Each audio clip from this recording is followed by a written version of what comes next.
Alors, chers amis, nous avons fait cette vidéo sur comment faire les déclarations en ligne. Donc, au niveau de ces déclarations, comment ça va se passer pour qu'on puisse faire ces déclarations en ligne. D'accord? Alors, ce qu'il faut savoir lorsque vous téléchargez l'AMES, vous devez activer les macros nécessairement et activer tout ce qui est activé. À part ça, vous devez savoir que dans la dénomination des noms des fournisseurs ou des clients, il ne doit pas avoir les caractères spéciaux. C'est les parenthèses, les astérisques, les tirets, les autres caractères que vous avez, tout ça là, il ne doit pas avoir ça. D'accord? Ok, on va commencer par remplir maintenant le truc de la CSS. 4 personnes, 200 000. On va mettre le montant 200 000 au niveau de risque professionnel. Vous savez que le risque professionnel c'est de 1% à 4%. Donc vous devez savoir pour votre entreprise combien le mettre. Voilà. Ici, il faut savoir répartir parce qu'il peut y avoir des gens qui ne sont pas déclarés. Par exemple, les gérants majoritaires qui ne sont pas déclarés et qui aujourd'hui la loi fait obligation de payer obligation de payer ce qu'on appelle l'ITS. Donc ces gérants majoritaires se retrouvent sur la fiche également. Nous allons maintenant essayer de joindre la liste. Nous revenons sur la liste elle-même. Nous allons activer les macros. Comme je l'ai dit tout à l'heure, activer ça encore.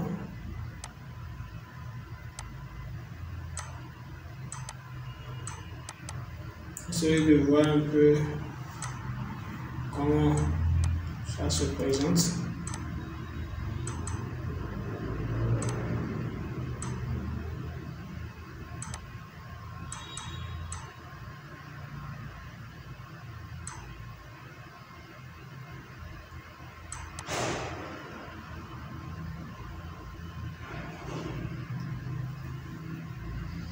Voilà les salariés,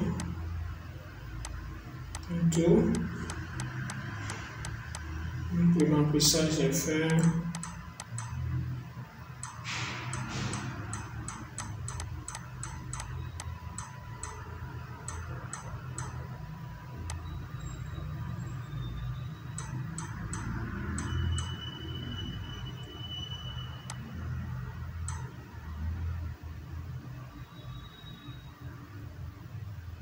On peut cliquer pour générer le fichier CMS parce qu'on a vu qu'il n'y a pas d'erreur. En effet, c'est le remplissage du fichier. Alors, une fois que c'est fait, on peut aller prendre le fichier en question et l'importer.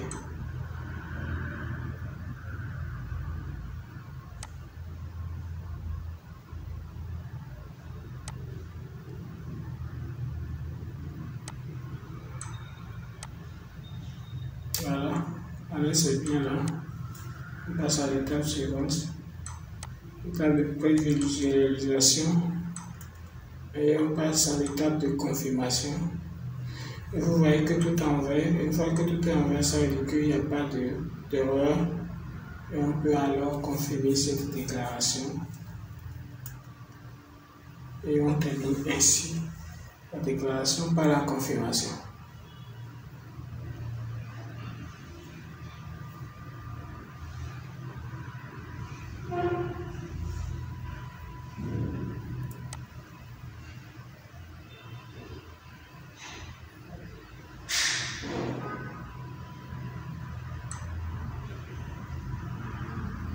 Voilà. Voilà un peu comment on procède pour faire la déclaration de à CNSS.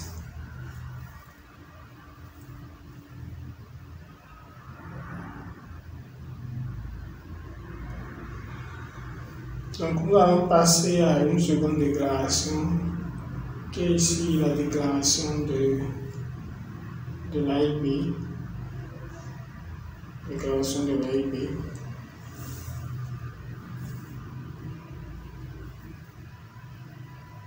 Confirmant. Comme je l'ai dit, au niveau de l'ANES, il faut faire attention à ce que, au niveau du remplissage, vous ne mettiez pas des astérisques, des caractères spéciaux au niveau des noms du fournisseur, surtout cela en fait. Parce qu'une fois que ces éléments sont mis, ça, l'importation est refusée en fait. Donc il faut faire attention à ça. Donc on va faire la déclaration d'AIB.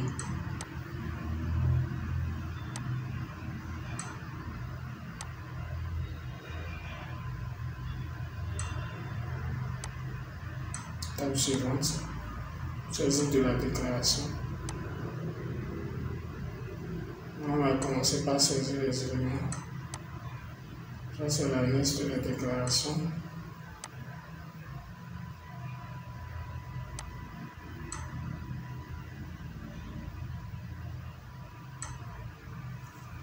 Activer toujours les macros. On va gérer les fournisseurs IMS.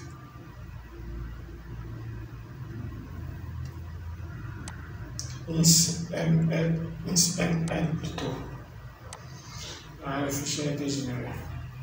Donc on va continuer avec les saisies. Donc des erreurs, on va reprendre ça.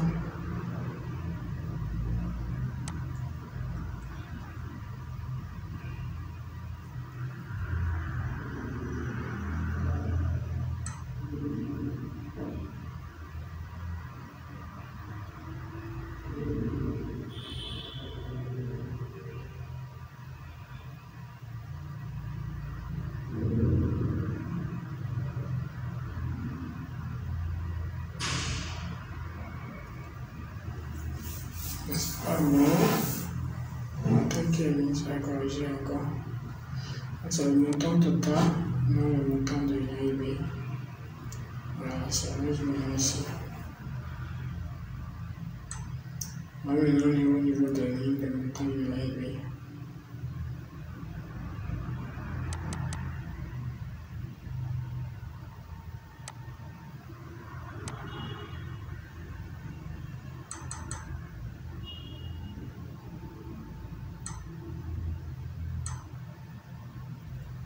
Je suis achat de biens corporels.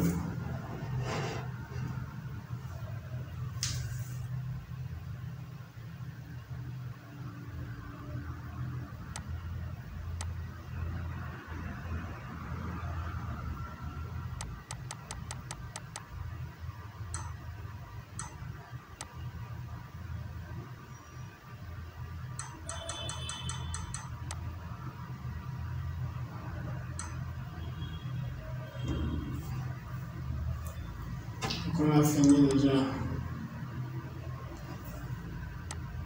On saisit, on va passer à l'étape suivante.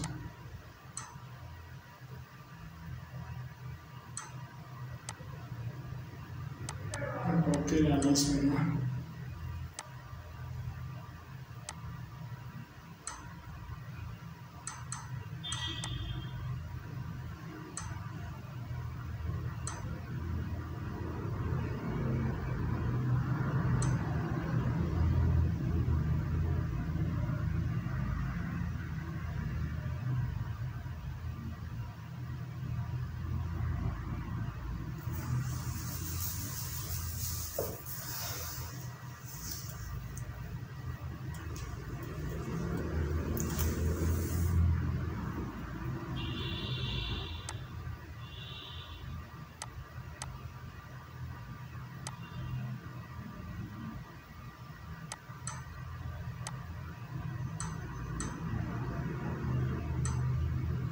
Passer à l'étape suivante. Passer à l'étape de prévisualisation, ensuite à l'étape de confirmation.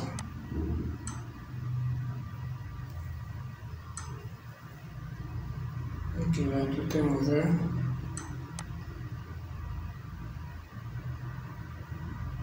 On a confirmé ici, voilà. Donc, c'est comme ça on procède pour la déclaration d'AIB également.